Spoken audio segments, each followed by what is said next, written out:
Well, Mom Nature is making up for missed time. It is pissing. Huge storm out there right now. Making up for all that dry time we had. It always evens out, doesn't it? You have that dry, lean summer, and it'll just pour down in the fall. It seems. Or if you have that mild winter, you get the shit smashed out of you the next winter, right? Seems to even itself out. Anyway, I got up early this morning and I went up valley to where there's a herd of Vancouver Island Roosevelt bulls. They herd up, bachelor up, and they hang out for about 6 months there. And there was 11 or 12 bulls there last year, and there's one draw tag, and a local native guy got the tag and he harvested one of the bulls. So that's one down. And then, so it's been interesting. A friend of mine, a few people probably around here are going up there and checking every once in a while in this wintering pasture, a couple pastures there they winter in, and seeing who's showing up. So those 4 bulls I videotaped a handful of days ago, they showed up. And then I went up first light this morning, and there's 2 great big ones showed up. And I managed to videotape them for a quick minute. And I also have had to, before I take up north, I bought my 5th Sony Handycam. 5th one. And we'll see how I make out with this one. But again, I tried it at low light. 100% Sony Handycams like these are real shitty in low light. So this camera here did it again. The Canon 5D. And why the fisheye lens? Because I can't find my other lens. And I can't use the big zoom lens in here. So I'm going to use this. I guess I could have used that one, but whatever, I'm all set up. So, yeah, I bought a Sony Handycam almost a year ago. Had it on the tripod here in the living room, and the stupid little baby goats got let in the house. They ran through the tripod and knocked the camera on the floor and smashed it. So I've had to use a piece of tape to tape on the battery and readjust the tape non-stop this whole year. I persisted and milked as long as I can, and now I've just had enough. Because what happens is you'll be videoing, and if that battery, the tape wears out and the battery gets knocked to the side, it stops it from recording and it screws the content to the card. And I can't risk that anymore, especially when I'm out in the wilds. So I broke down and bought another one. But anyway, what am I doing? I am.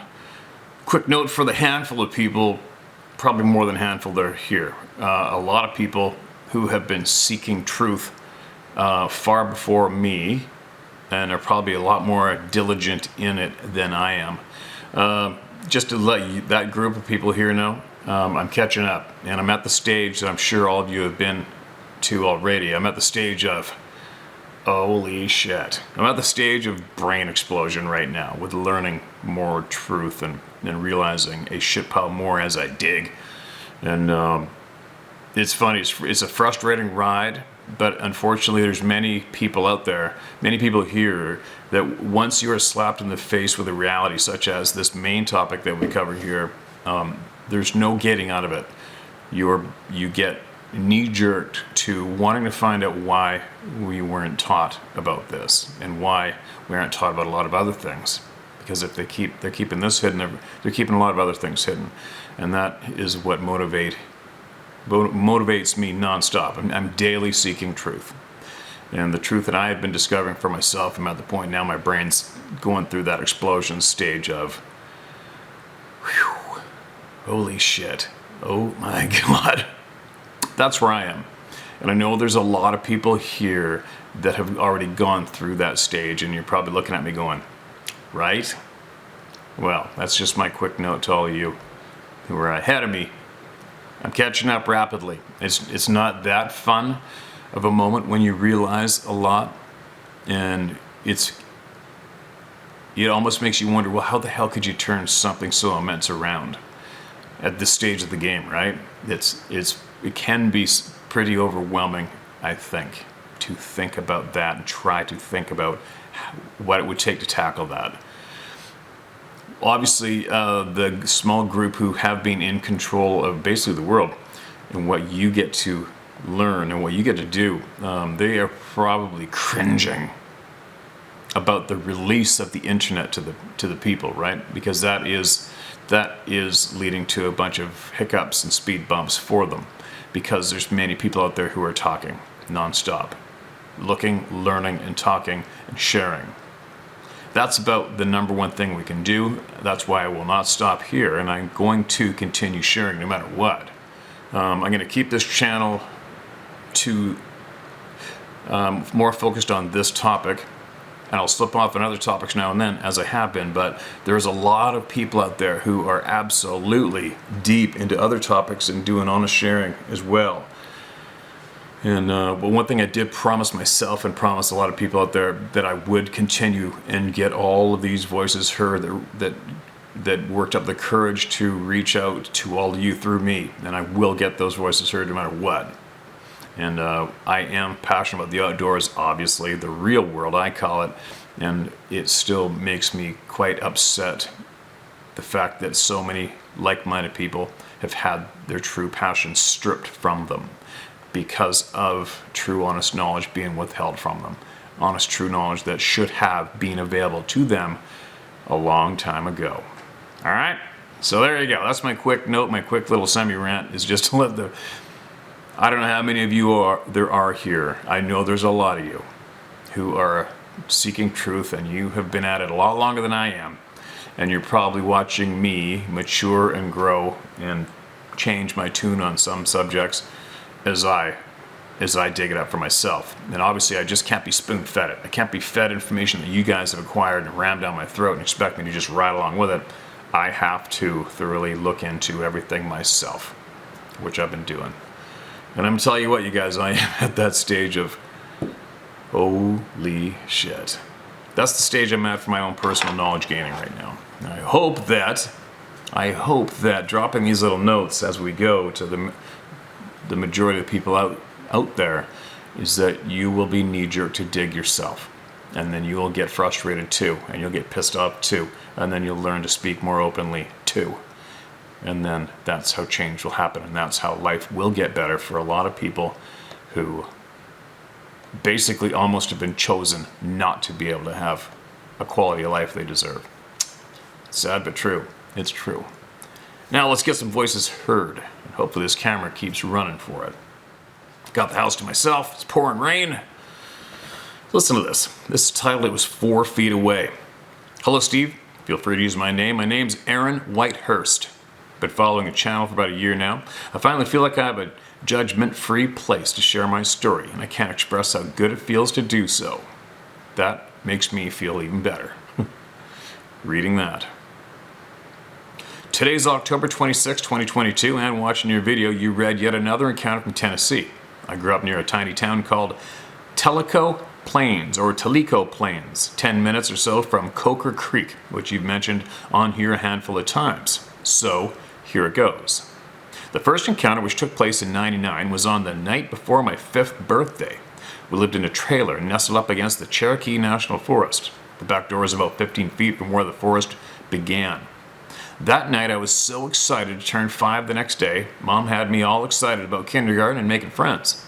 I was suddenly awoken late in the night to the sound of crickets outside. I rose up, looked to my right, following the sound, and there in the doorway was a huge hair-covered man, tall as the ceiling, staring at me with these large, yellowish, glowing eyes. I was lying in between my mom and dad, and both of them were sound asleep. I slowly laid back down, shut my eyes, terrified. Started to think I'm losing my mind at 5, so I gathered up my courage to just open my eyes and look over, and sure enough, it's still there. It's still staring, but now it only has its head sticking in the doorway. The doorway was right beside the head of the bed, and it stared at me until finally I must have fell back asleep. I never felt threatened, although I was very uneasy about it all. I got a good long look at this hair man as it got a good long look at me. 23 years later, and not a day has went by I haven't thought about it. No doubt. I told my mom about it this past year, and she seemed very skeptical. Said we moved later that year, that I was too young to remember that trailer. which I don't remember much about the rest of the house, but told her how the bed was arranged in the room next to the doorway, where the doorway was, and even told her how the back door was only a few feet from out bedroom doorway. I told her every detail, and her eyes lit up, and she said that's exactly how it was arranged. She even said no matter how you shut that back door, it would never shut all the way. I know what I seen. I just never understood why I seen it. Why me, and why on my 5th birthday? A few years later, while outside playing, I see something on the hill across the fence staring at me, and I recognize the shape immediately. Very human-like shoulders, head, and even the leg that seemed crouched really low behind some blackberry bushes. I told my pawpaw, as he was the only person around, to come look at this. He came down, adjusted his glasses, and said, "Must be a burnt stump," but I wasn't convinced. At his age, he wasn't going up that hill to look at it. And me, with my BB gun, sure as hell wasn't either. I made an X in the gravel where I stood, and the next day, standing on the X, the burnt stump was gone. I still get out in nature always, got my head on a swivel. Take the wife and kids to the mountains every weekend, but from my own experiences and from hearing the experiences from my roundtable family, along with listening to David Paulides, always with my 9mm on me, and always stay together. And we always stay together. I love watching this channel every day, as I also want to search for the truth to all this. Why do we spend our lives being lied to and deceived? Once you get slapped in the face with this reality, you question everything. The people need to come together and fix all that's been broken. Sorry for any punctuation problems. Hope all is well with you and yours. And one day I'd love to visit your neck of the woods. The views in the background of a lot of your videos are absolutely stunning. Thanks for all you do, Steve. Stay positive and keep the truth and knowledge flowing. Appreciate you, man, Aaron. You're a free man. Free man and a good man, an honest man. And I'm glad you found the channel. And I'm glad you got to get that up your chest and share it here. And obviously, if you've been listening to this channel, you know you're far from being alone, right? There's way too many people here now. And everyone's got the courage up to share their truth with everyone here through me.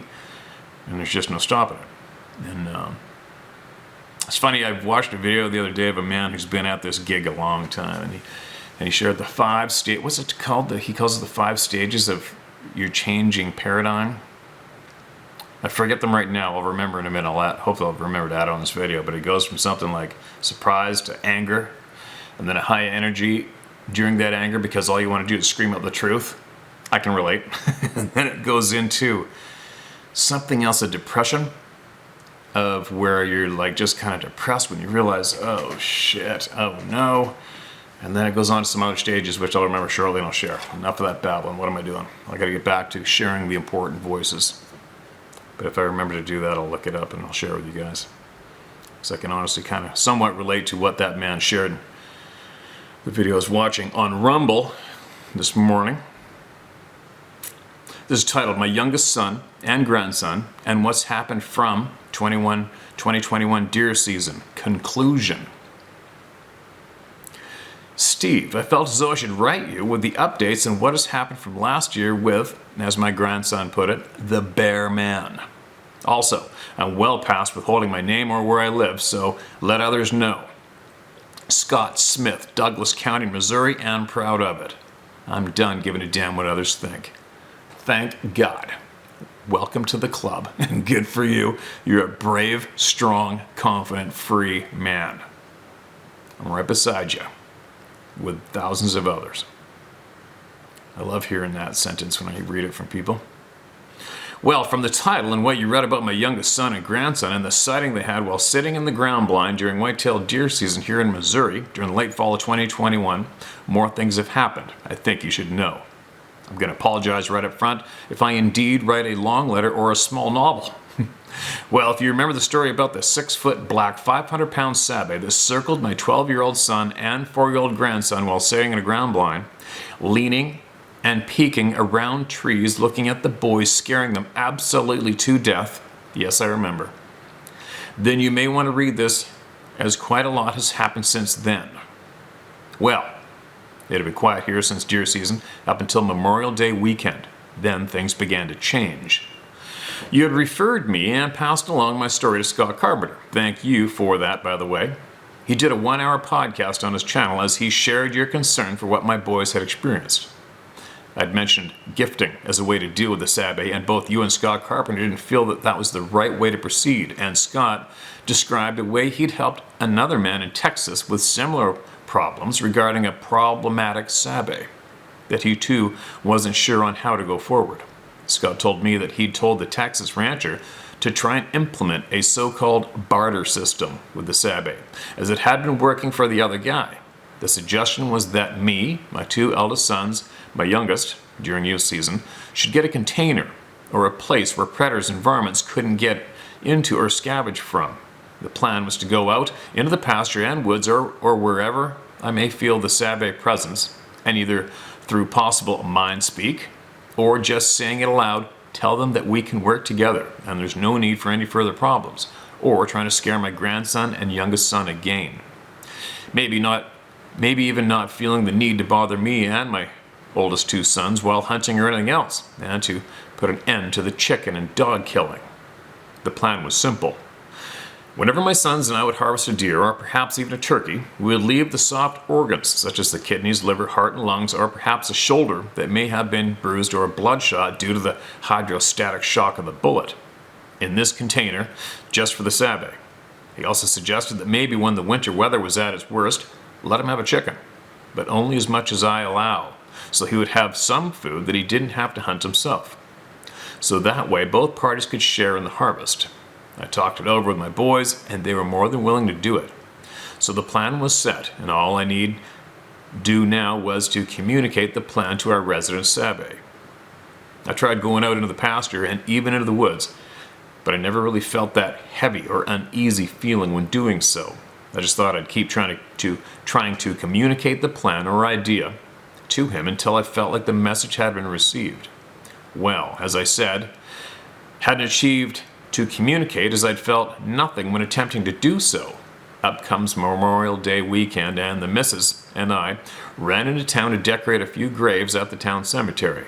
We hadn't been gone but maybe an hour, 2 at the most, before coming back home.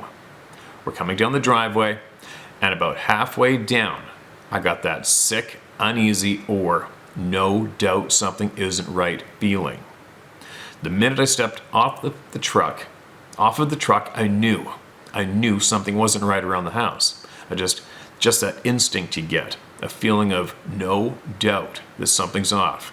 It hit me. Dear, have you seen the chickens today? She said that she had, as she had given them some feed earlier that day. We began to look, and all we could find was 1 hen of the only 7 total I had at the time. I'd had a raccoon or coyotes come in and had been picking a few off here and there, so I'd set up a trail cam pointed toward the chicken coop and had placed it about neck high on the electric pole at the edge of our yard. I had no, 0, intentions of trying to capture a photo of the Sabe. I was focused only on typical type predators only. All I was able to find was the single hen. Then I remembered the camera and went to get it, thinking I may find the answers. On my walk to the electric pole, I noticed something about 3 foot from the pole. There's about a 2 foot in diameter circle that right in the middle of it contained nothing but feathers from the different breeds of hens I had, and now knew I wouldn't find them alive. Now I know a coyote or even a raccoon could kill 3, maybe 4 birds if there were enough of them, but to have the feathers in a 2 foot circle, 3 feet from the trail cam, about 30 degrees from the angle of view from the camera, not happening.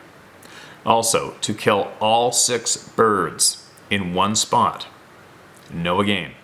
I knew what it was. He was sending me a message, but for what or why I had no clue. I took the SD card into the house and looked at the pics.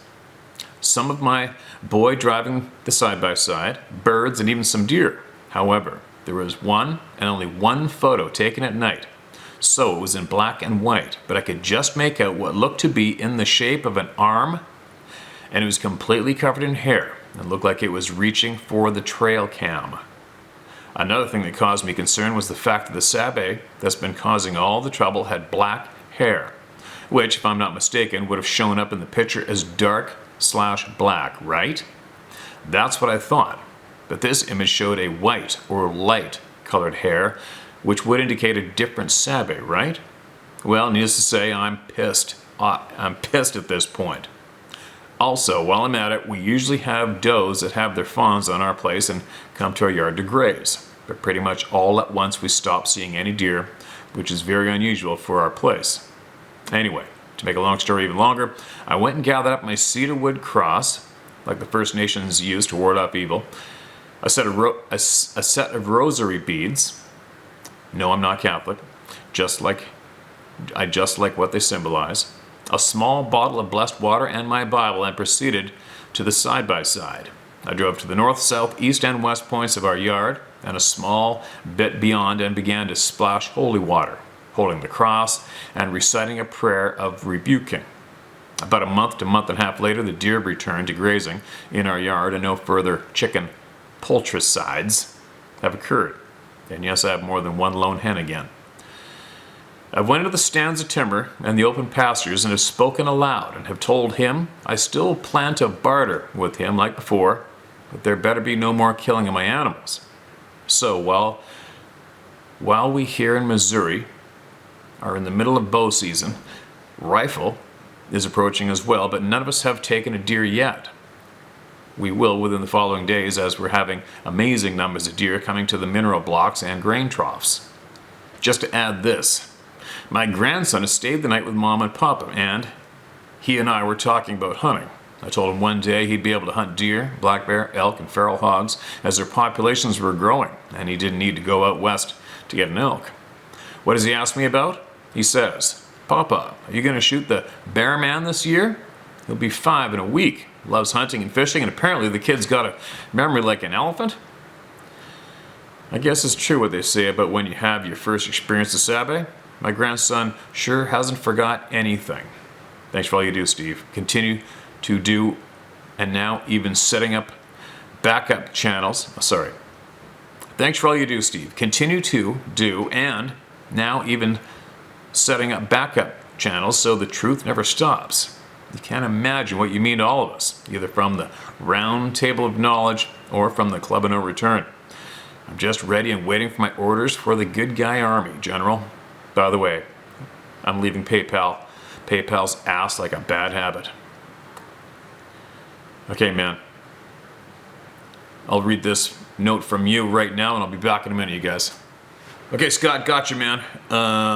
Just so you know, that the rifle scabbard, a friend of mine brought it home from Cabo San Lucas for me. It's made in Mexico, and it's more of just a piece to hang on the wall.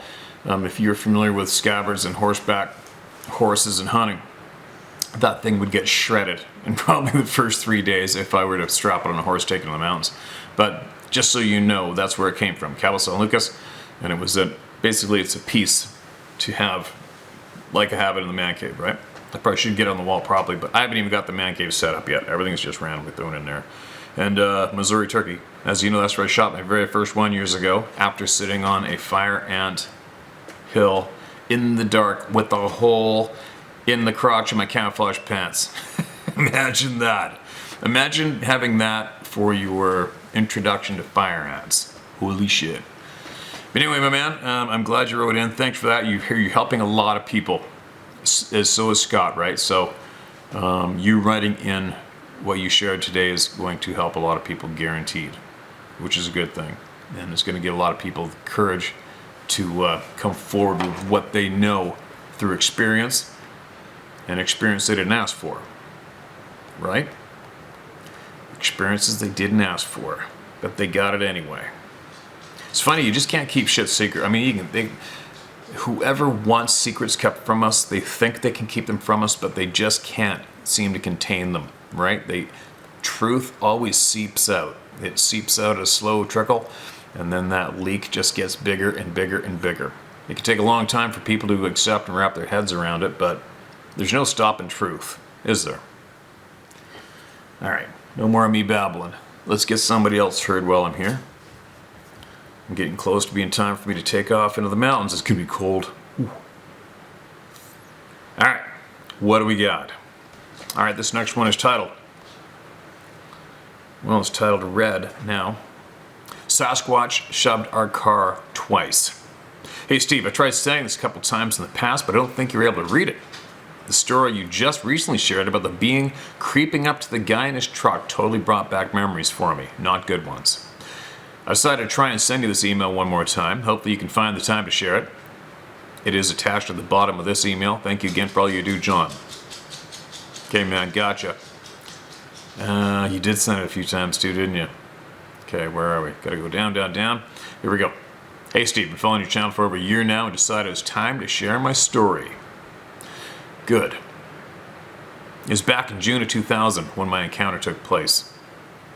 I was 1 year out of high school and me and my buddy were driving around the country. It was a hell of a trip.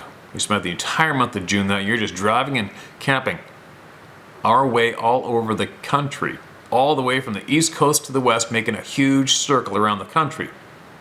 But halfway through the trip, we're somewhere in Oregon and it was a rainy, windy, shitty night. I've been driving for most of the night and decided to just pull off the road and sleep until morning.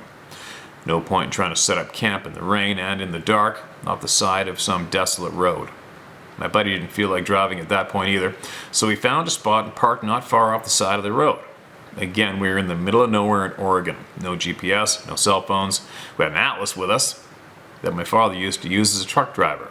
That was how we navigated. Anyway, within minutes we were both passed out. The car we had was his grandmother's 83 Oldsmobile Cutlass Supreme she had given him a month or so before our trip. I read this. I know I read it because I razzed you guys about it was actually a cross-country girl-chasing trip. I remember reading this. I'm going to read it again. It had old-school dim halogen headlights and crappy wipers, rear-wheel drive.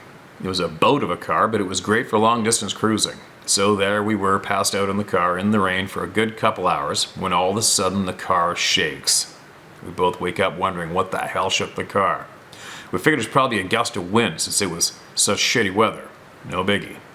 Well, less than 5 minutes later, the whole ass end of the car got pushed about 6 feet in one direction.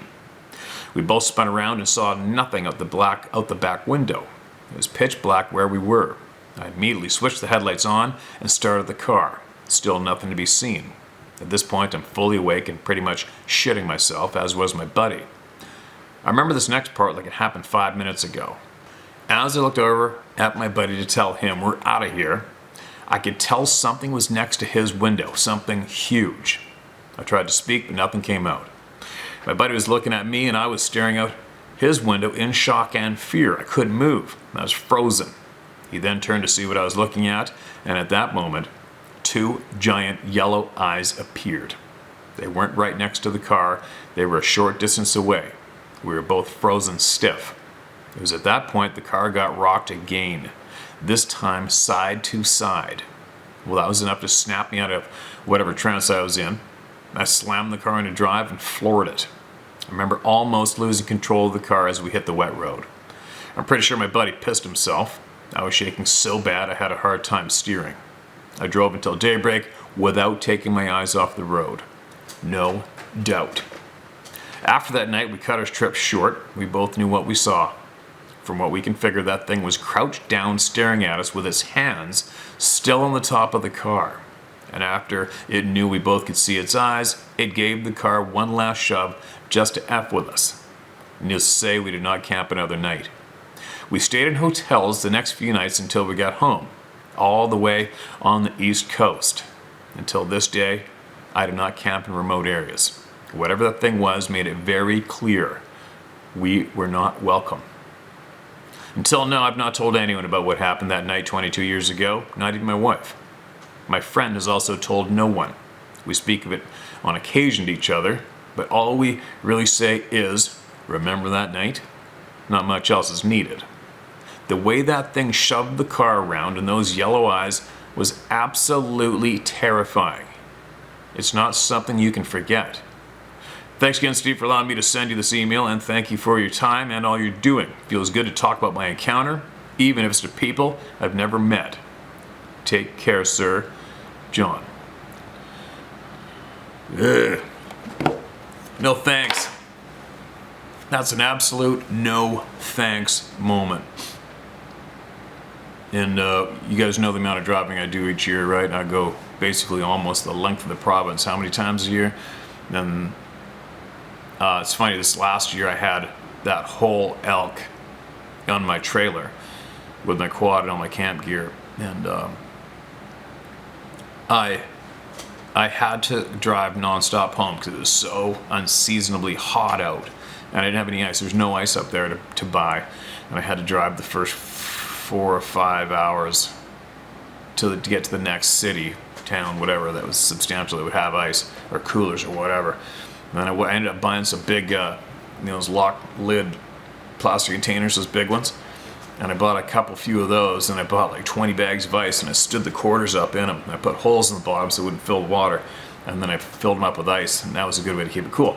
But that also meant I couldn't stop anywhere on the way home and like stay in a hotel or somewhere, or even stay somewhere remote. But the main reason there's no way I was going to stop and rest at a rest stop is because I didn't need that elk stolen from something from the woods. And I can say that with absolute confidence and honesty. I have those beings in the back of my mind once I have my game in my possession, and if I can't keep it locked up on the way home, which I can't, because I just don't have one of those enclosed trailers, the thought is on my mind the whole way home of where I can stop and leave my vehicle, and I will not leave it out in the middle of nowhere. I won't sit there and rest even for an hour at a rest stop in the middle of nowhere, because I just don't want to get it stolen. I put in too much time and effort and money to get that frickin' elk, and no, they're not going to take it. So anyways, I can somewhat relate to the feeling you must get when you're sitting there, when you were laying there and have that shit go down, and how you won't do it again. Totally relate. What a shitty, it's a crazy thing to have slapped in your face, isn't it? That reality, this reality, without asking for it. And then it's double shitty to have to keep it to yourself like you and your friend have, right? But anyway, make sure if you see this now, and I know I read it before, it was quite a while ago, make sure you share this with your friend to let him know that it's been shared, it was painless, it was a good thing to share it, and that there are so many other people here on the exact same page. All right? I just imagine how many people are here watching all of you share your shit that are first-hand experiencers, and they still just cannot seem to get the confidence to share their story publicly here, even if their name's withheld. It's quite the impact, right? Isn't that a huge impact that being fed the truth is? To still be troubled so badly because that's how we've been raised, that you still can't share your story even though nobody knows who you are, nobody knows your name, nobody knows where you're sharing from, and they still can't do it. It's unfortunate, but I know people keep trickling in, right? How many times have we read the title now? You know, we're watching the channel for a year, we're watching the channel for 2 years, I'm finally going to send it in. And we keep getting, people are trickling in, they're getting up the confidence, and they're doing it. So it's a good thing, and they're doing it because of you, man, and other people like you. So there you go. Now, I'm going to get my ass in gear. And just keep plugging away, keep sharing the voices when I can. And once I get away again, that's when I really start sharing a lot more emails in a row, because I seem to have a lot more time when I'm sitting there in camp alone or sitting on a log, or if it's too hot to hunt. And I've got time to relax and crack them open and just start firing off the emails, right? But while I'm home, there's just too much to do. So enough babbling. Share my story. Share my story at howtohunt.com, or you as well may hit the backup channel, the Roundtable of Knowledge by HTH, and those videos. I think Sarah loaded a shit pile of the old originals on there, and there's a month or more of content loaded on there now that is pre-loaded to deliver a new email every single day. And that will carry on that channel, and then that channel will be absolutely utilized by all of us from the next time I get pissed off and speak truth that the evil, dirty, filthy bastards don't want us to talk about publicly.